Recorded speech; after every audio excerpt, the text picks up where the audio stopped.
Kuna makosa makubwa yanayofanywa na wafanyabiashara kwenye sehemu ya budget kwenye Ads Manager.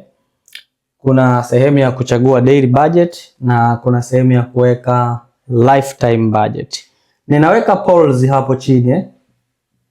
Uchague ni aina gani ya bajeti ambayo wewe unaitumia, na baadaye nitaposti video ni ipi ambayo wewe unapaswa kutumia kati ya daily budget au lifetime budget, ili uweze kupata matokeo makubwa unaporusha matangazo kwa kutumia Meta Ads Manager.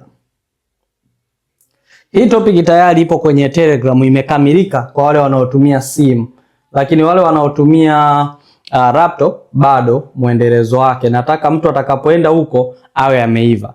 Pre-order ya kwenda kusoma hii topic ya Meta Ads Manager inapatikana sasa hivi kwa shilingi 100,000. Unaweza kaenda kuisoma hii course. Hii ni pre-order. Sawa.